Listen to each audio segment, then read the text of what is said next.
With the issue of separation for Ab and Britt, initially as babies, we were told kind of inseparable.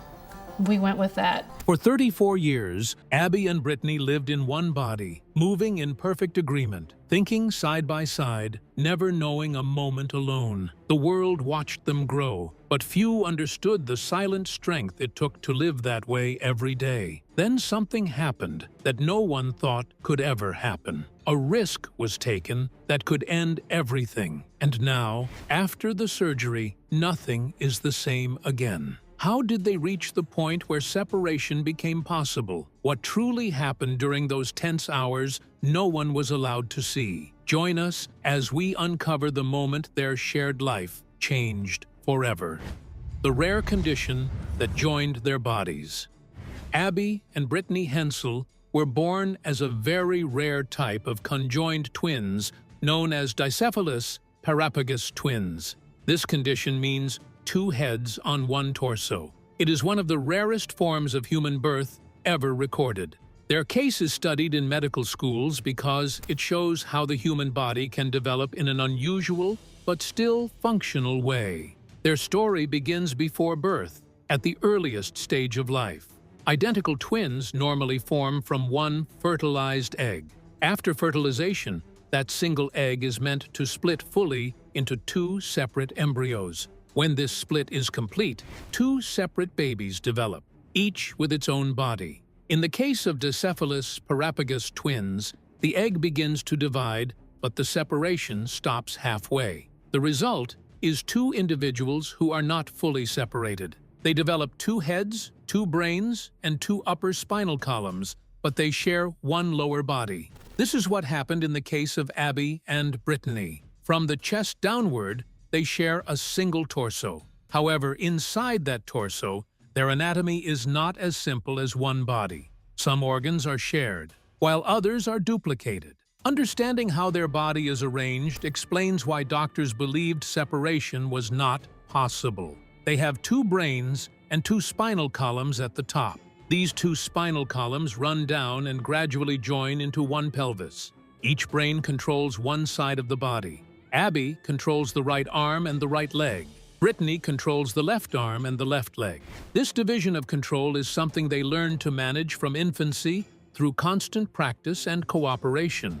They do not have one heart. They have two hearts, each supporting its own upper body. They also have two stomachs, which connect to a shared digestive system lower down. They share one liver, which performs its function for both of them. They share one set of intestines, one bladder, and one reproductive system. They also share one pair of lungs which supply oxygen for both of their bodies. Their rib cage and chest cavity are shaped to support these organs in a way that keeps both of them alive and functioning. Because of this arrangement, their bodies are both separate and shared at the same time. Their nervous systems are especially complex. Each brain sends signals to its own side of the body. But those signals must work in harmony for movement to happen smoothly. Walking, sitting, reaching, and balancing require constant coordination between them. If one side moves without the other agreeing, they would lose balance. From the time they were babies, they had to learn this coordination naturally. They learned how to crawl, stand, and walk by working together. One side could not move without the other adjusting. Over time, this became normal for them. What would be difficult for others became automatic for them. Doctors who examined them when they were infants quickly understood the seriousness of their condition. And how does that happen? Well, there's absolutely no degree of fusion of their spinal columns. They're completely separate. In many cases of conjoined twins, separation is attempted early in life if the organs are not too deeply shared. In their situation, the shared liver, shared lower organs, shared pelvis, and the way their spinal nerves connected made separation extremely dangerous. The pelvis was a major concern. Their two spinal cords merged into one structure in the lower body. This meant that the nerves controlling movement, bladder function, and lower body stability were deeply intertwined. Attempting to separate this could lead to paralysis, loss of organ function, or death for one or both of them. Their shared liver also made separation risky. The liver is a vital organ with a complex blood supply. Dividing it safely is one of the hardest procedures in surgery. In their case, the liver supported both bodies at once. Any mistake could cause severe bleeding that would be impossible to control. The shared reproductive system, bladder, and intestines added even more difficulty. These organs are not easily divided into two fully working systems. Rebuilding them for two separate bodies would require medical technology that did not exist when they were young.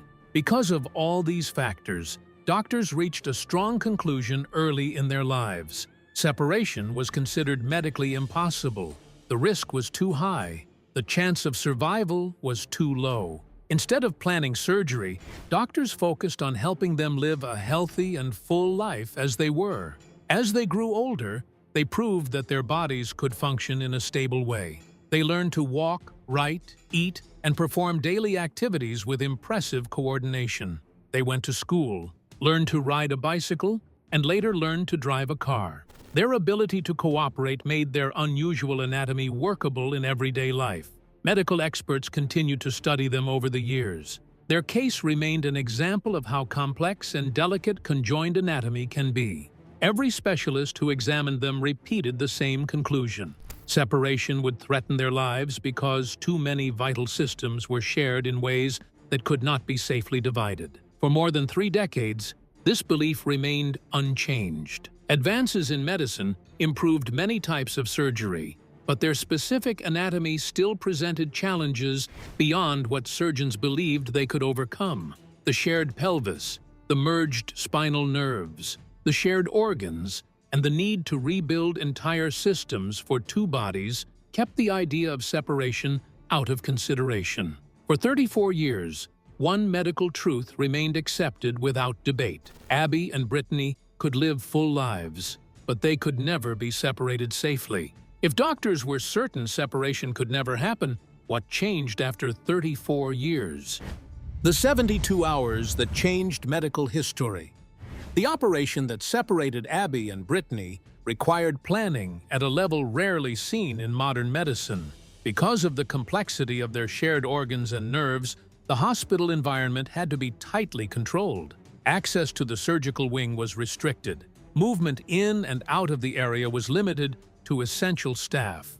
This was done to protect focus, privacy, and safety. A case like this demanded calm, order, and strict attention to detail.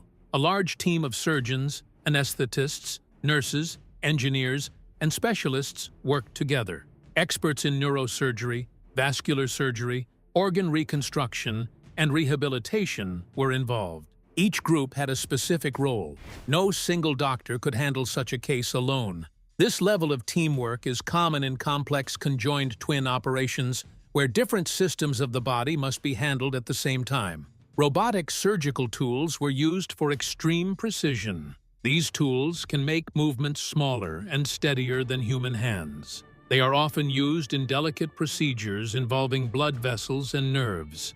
In this operation, they helped reduce blood loss and allowed careful separation of shared tissues without sudden damage.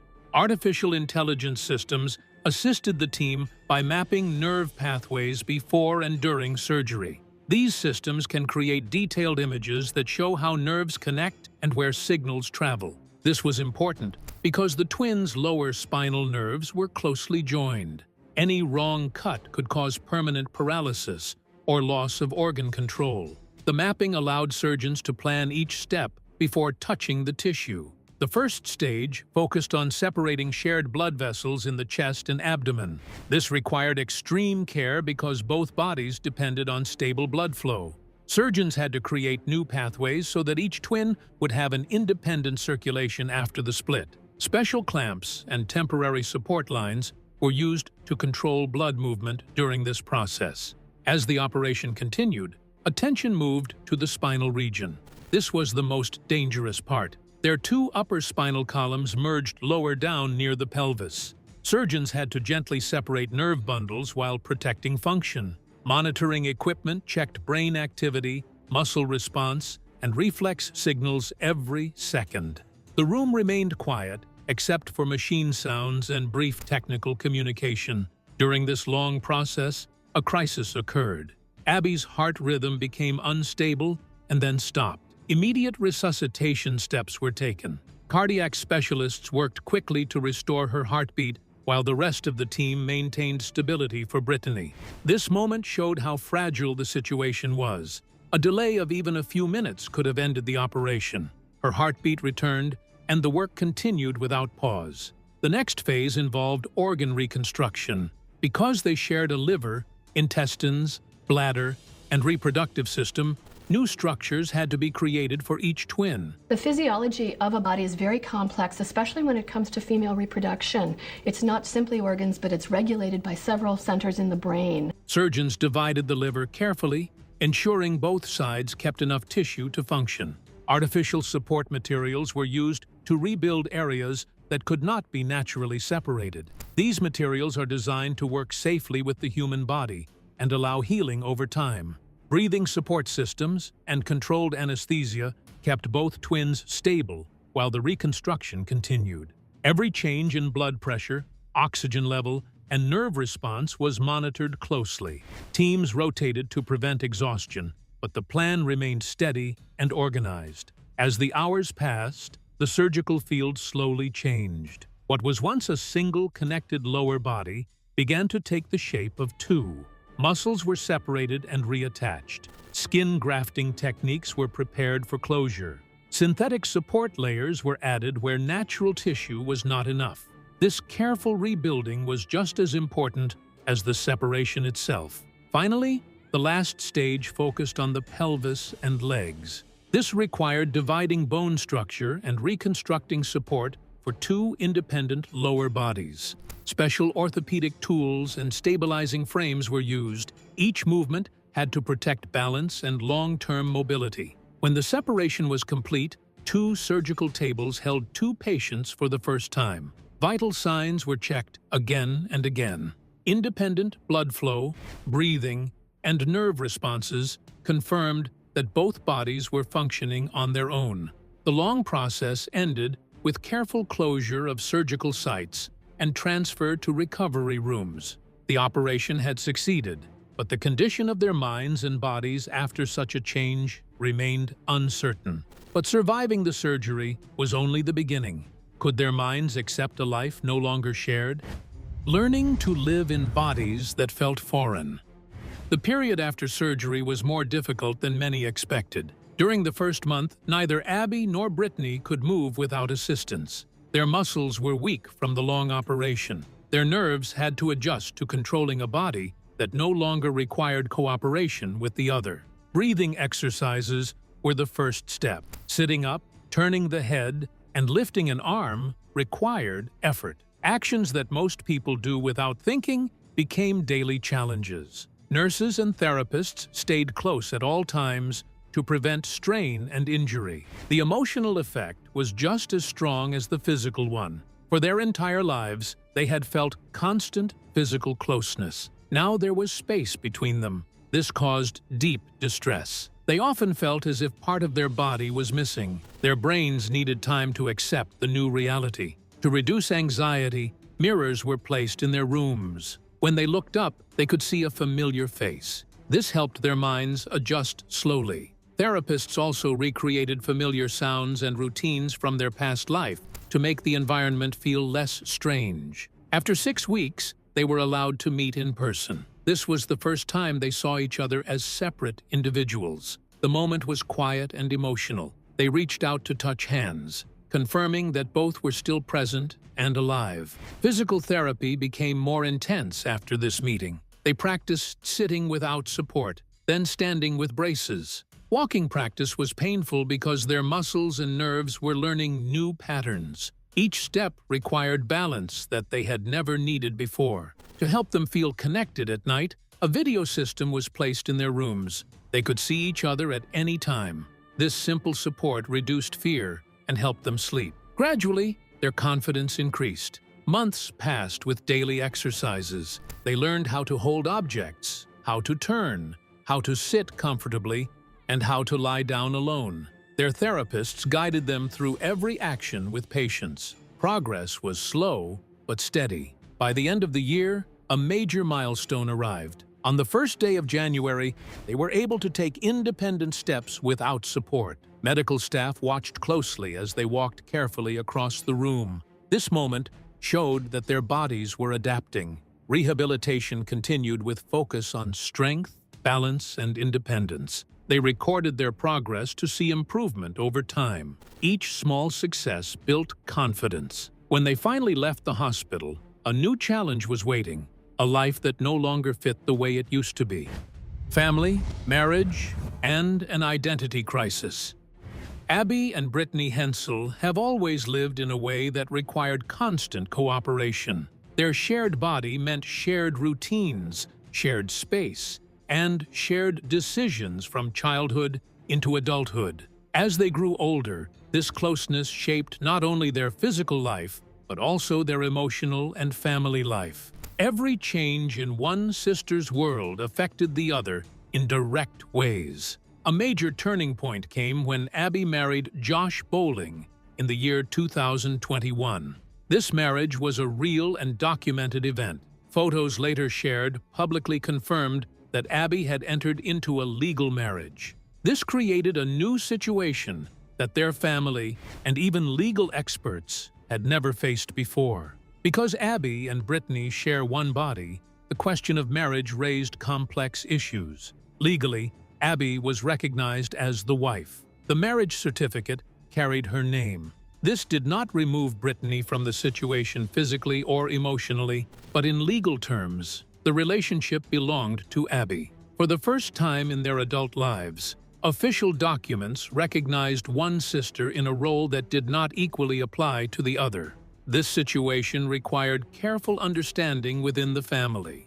Josh did not enter a typical marriage. He understood from the beginning that Abby's life could never be separated from Brittany's presence. Daily life required respect, patience, and emotional balance from everyone involved. For Brittany, this change created a quiet identity struggle. She had always shared life decisions equally. Now, an important adult milestone belonged mainly to her sister. She remained present, supportive, and involved in daily life. But the emotional meaning of marriage rested more on Abby's side. Their parents also faced emotional adjustment. From childhood, they raised their daughters as a unit. They learned to speak to them together and plan for them together. Marriage forced a shift in thinking.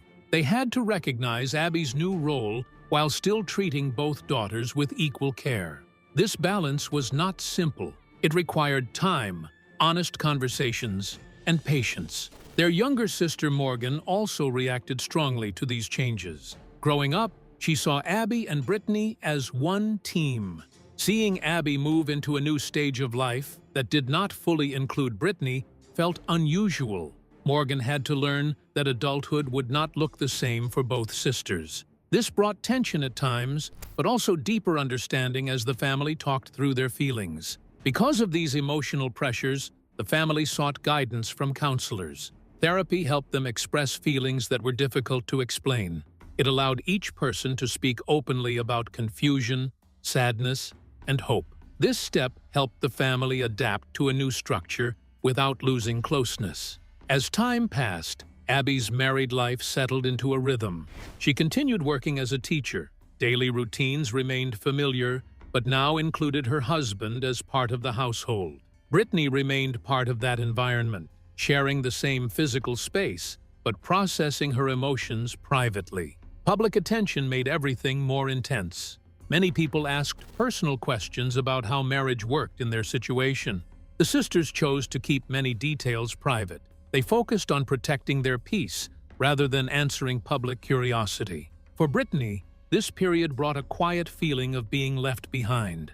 She supported her sister completely, but she also had to face the reality that some life experiences might feel different for her.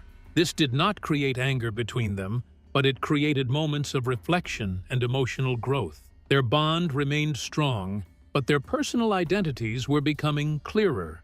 Their personalities make them inspirational, and the things they do, they never give up, they keep trying. Anything they wanted to do, they go out and do it. They were learning that even in a shared body, individual emotions and paths still exist. While Abby stepped into motherhood, Brittany made a decision that would take her far away from home. Brittany's new world and the first taste of independence.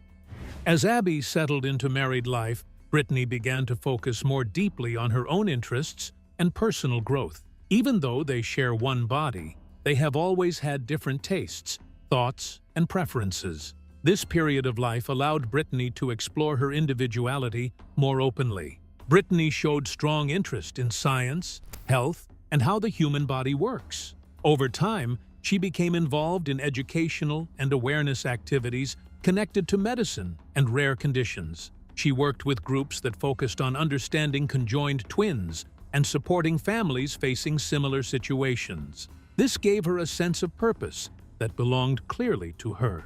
She also began spending more time traveling for speaking events and awareness programs. These activities exposed her to new places, new people, and new ideas. It allowed her to express herself outside the daily routine at home. During this time, she met Ryan, a man who shared her interest in science and learning. Their friendship developed slowly through conversations and shared curiosity about the world. Ryan respected her situation and treated her as an individual person, not only as part of a pair. This was important to Brittany because it helped her feel seen for who she was. One small but meaningful change happened when Brittany began choosing her own clothing style more boldly.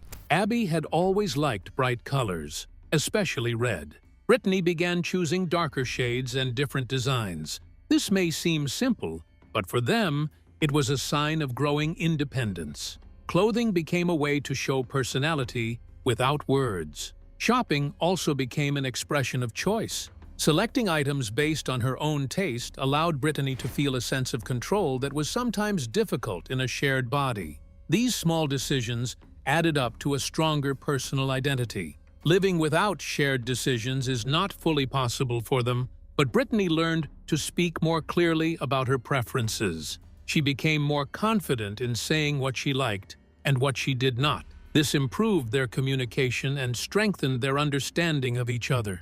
Even with these changes, the sisters remained deeply connected. Every night, they spent time talking and reflecting on their day. Conversations helped them stay emotionally close, even as their interests grew in different directions. Brittany's expanding world did not weaken their bond. Instead, it showed that individuality and unity can exist at the same time. She was building a life that felt more personal, while still honoring the connection she shared with Abby. Just as the world thought their story had settled, unexpected news shocked everyone again. The pregnancy that no one thought was possible. News about Brittany's pregnancy created immediate surprise among medical observers and the general public. For most of their lives, people had assumed that Abby and Brittany's shared reproductive system would make independent pregnancy unlikely or medically complicated. Because they were dicephalous parapagous twins, they shared one set of lower organs, including the reproductive organs. This arrangement had always raised questions that were rarely discussed openly. When reports of Brittany's pregnancy began to circulate, the first reaction from many people was disbelief. Doctors understand that shared anatomy in conjoined twins can vary, but cases involving a shared reproductive system are extremely rare. For decades, this part of their biology had been discussed mainly in medical circles with caution and respect for privacy. Medical professionals reacted with curiosity and careful interest. A pregnancy in this situation would require close monitoring because of the unusual internal structure. Blood flow, organ support, and physical balance would all need attention. Specialists in maternal health would need to consider factors that do not exist in typical pregnancies. Public reaction spread quickly through news outlets and social media. Many people expressed admiration and surprise. Others asked questions about safety and long-term health. The discussion showed how little most people understood about their anatomy and daily life. Brittany chose to remain quiet and allow medical professionals to handle information carefully. During this time, Abby showed clear support for her sister. Their bond remained steady, and family unity became important again as attention increased. Abby understood the emotional weight of this moment and stayed close to Brittany, through regular communication and visits. The situation also brought renewed interest in their story from filmmakers and producers. Plans for a documentary series about their lives expanded to include this new chapter.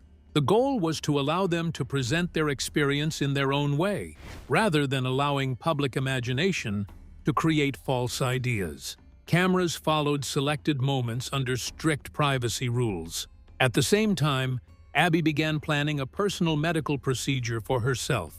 She considered facial reconstruction surgery to help create a stronger sense of individual identity. Because they share many physical features, Abby wanted changes that would help people recognize her more easily as a separate person. This decision showed how both sisters were working toward personal growth in different ways. The pregnancy also encouraged them to speak more openly about support for other families with conjoined twins. They understood how rare their lives were and how much confusion surrounds such conditions. Together, they began developing plans for a foundation that would help with medical research, education, and financial assistance for families facing similar situations. The foundation focused on providing real information about conjoined twinning, early medical care, and long-term support. Their experience gave them insight into challenges that most people never see. They wanted other families to feel less alone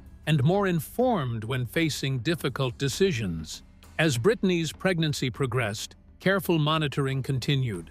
Doctors checked organ function, blood flow, and physical comfort regularly. Each visit added to medical knowledge because so few similar cases exist. The process remained private, but the impact was widely felt. For Brittany, this period was emotional and meaningful. She experienced the normal feelings of excitement and concern that come with pregnancy, but also carried the weight of public attention. She focused on her health, rest, and calm surroundings. Family support helped reduce stress. Abby's role during this time showed the strength of their relationship. But to understand how extraordinary all this is, you must understand something most people never knew about how their shared body actually worked for 34 years. How their organs worked, and why separation was once impossible. For most of their lives, Abby and Brittany Hensel lived with a body that worked in a way very few people could understand. From the outside, it appeared unusual. Inside, it was a highly organized system that allowed two people to survive in one torso. Doctors studied their anatomy for years because it showed how the human body can adapt to rare conditions and still function in a stable way. They were born as dicephalous parapagous twins. This means 2 heads, 2 brains, and 1 shared lower body. Their upper bodies were separate in many ways, but from the chest downward, their organs were arranged to support both of them at the same time. Each twin had a heart. These hearts worked together inside one chest cavity. Blood flowed through a shared network of vessels that supported both brains and the rest of the body.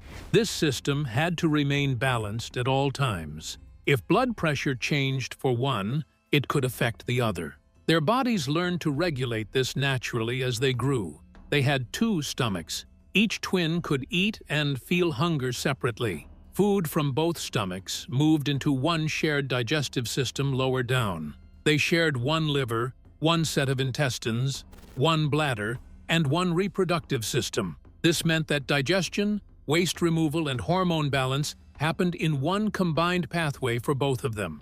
Their nervous system was even more complex. Each brain controlled one side of the body. Abby controlled the right arm and right leg. Brittany controlled the left arm and left leg. Their 2 spinal cords began separately at the neck and slowly joined together as they moved down toward the pelvis. Because of this, nerve signals from both brains had to pass through areas that were closely connected. For simple actions like walking, both brains had to agree at the same time. If one leg moved without the other responding, they would fall. From early childhood, they practiced this coordination without being taught. It became natural through daily life. They learned to crawl, stand, and walk by working together. Over time, their brains developed a rhythm. They did not need to speak before moving.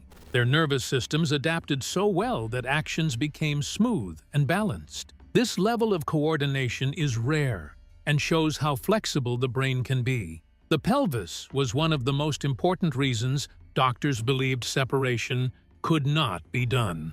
Their two spinal cords merged into one nerve network in this area. These nerves controlled the legs, bladder, bowel function, and stability. Cutting through this region without causing permanent damage was considered nearly impossible. The shared liver also presented serious risk. The liver has many blood vessels running through it. Dividing it into two working parts requires extreme precision. In their case, the liver supported both twins at once. A mistake could lead to severe bleeding that would be difficult to stop. The shared reproductive system added another layer of complexity. These organs are delicate and deeply connected to blood supply and nerves. Separating them would mean creating two complete systems where only one existed. For many years, medical technology could not support such reconstruction. Doctors often explained the dangers clearly. They warned of paralysis if the spinal nerves were damaged. One presumes the outlook's better if you have 4 or even 3 arms than if you have 2, because it indicates a greater degree of duplication of the upper body.